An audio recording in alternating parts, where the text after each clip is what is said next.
Je rappelle ce qu'on a déjà vu en début d'année. Donc en début d'année, on a dit que deux grandeurs sont proportionnelles si on peut passer des valeurs de l'une aux valeurs de l'autre en multipliant ou en divisant, toujours par le même nombre. Ce nombre est appelé le coefficient de proportionnalité. Par exemple, on achète du carburant et on paye un certain prix. Pour 10 litres, je paye 12,70 €, pour 27 litres, 34,29 € et pour 30,8 litres, 39,116 €. Est-ce que c'est une situation de proportionnalité? Pour savoir, on divise 12,7 par 10, 34,29 divisé par 27, et on divise 39,116 divisé par 30,8. À chaque fois, on trouve 1,27. Cela veut dire que le prix du carburant il est proportionnel à la quantité achetée. Le coefficient multiplicateur 1,27, c'est le coefficient de proportionnalité. Donc pour passer du volume au prix, il suffit de multiplier le volume par 1,27. Si on connaît le prix, pour retrouver le volume, on divise par 1,27. Le coefficient de proportionnalité il correspond au prix de 1 litre de carburant, c'est-à-dire une unité. Ce qu'on va faire dans la suite, c'est qu'on ne va pas vous donner des tableaux de proportionnalité complets. On va savoir que ce sont des tableaux de proportionnalité, mais il va manquer des nombres. Pour trouver ces nombres manquants, on peut utiliser différentes méthodes. Méthode 1, en retournant à l'unité, c'est-à-dire en calculant le coefficient de proportionnalité. On achète des cahiers, et attention, chaque cahier a le même prix. Je sais que pour 3 cahiers, je paye 3,72 €. J'aimerais bien savoir combien je vais payer pour 11 cahiers. Si 3 cahiers coûtent 3,72 €, je peux faire 3,72 € divisé par 3, ce qui fait 1,24 €. Ça veut dire que le prix d'un cahier, c'est de 1,24 €. Le coefficient C ici, il vaut 1,24 €. Maintenant que j'ai le prix d'un cahier, je peux facilement trouver le prix de 11 cahiers. Je fais 11 fois 1,24 € et ça fait 13,64 €. Donc les 11 cahiers coûtent 13,64 €. Donc cette méthode, c'est on revient à l'unité. Ici le prix de 1 cahier. Autre méthode possible, c'est en utilisant les données déjà connues du tableau et en utilisant les opérations addition, soustraction, multiplication et division. J'achète du rôti. On imagine que le prix du kilo est toujours le même. J'achète 2 kg de rôti à 23,80 € et 5 kg de rôti à 59,50 €. J'aimerais bien savoir combien je vais payer 7 kg de rôti. Quand j'achète 7 kg, j'achète 2 kg plus 5 kg. Donc on connaît le prix de 2 kg et le prix de 5 kg, donc on peut en déduire le prix de 7 kg, puisque le prix du kilogramme est fixe. Je vais faire le prix de 2 kg 23,80 €, plus le prix de 5 kg 59,50 €, ce qui me fait 83,30 €. Donc les 7 kg coûtent 83,30 €. Un autre exemple, on imagine un robinet qui coule. On imagine que le débit d'un robinet est régulier.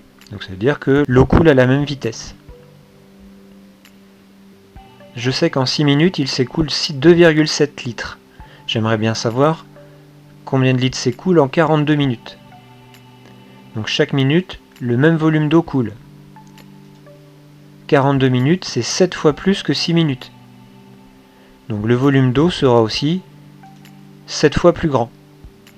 Pour savoir combien de litres coule en 42 minutes, j'ai juste à faire 2,7 fois 7 et ça me fait 18,9.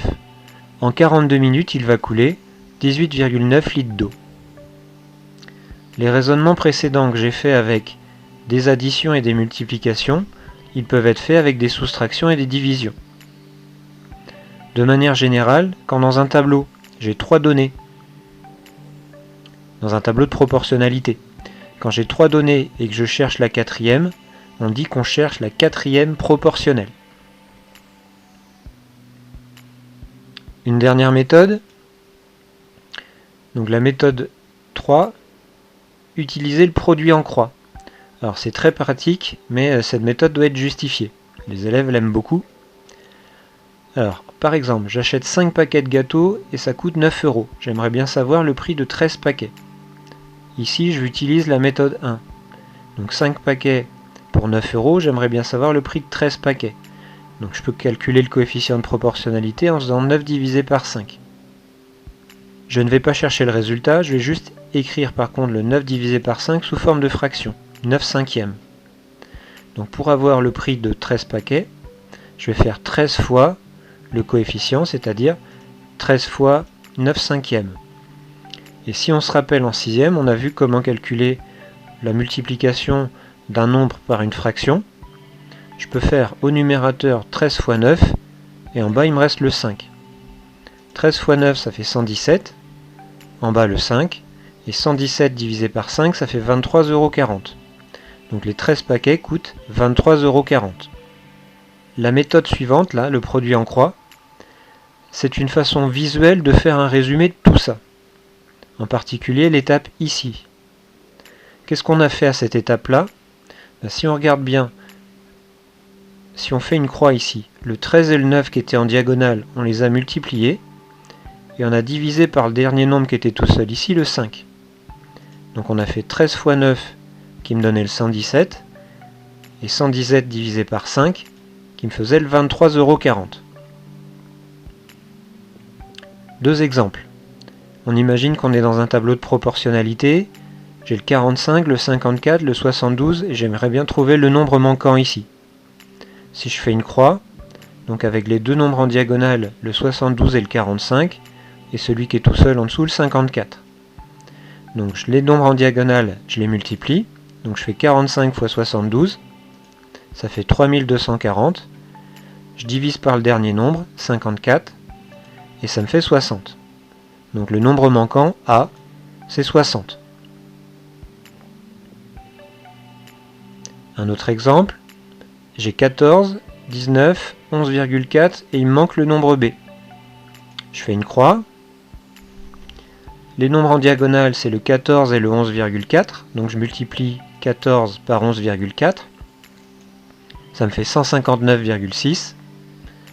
Le 159,6, je le divise par le dernier nombre qui est tout seul, le 19, et j'obtiens 8,4.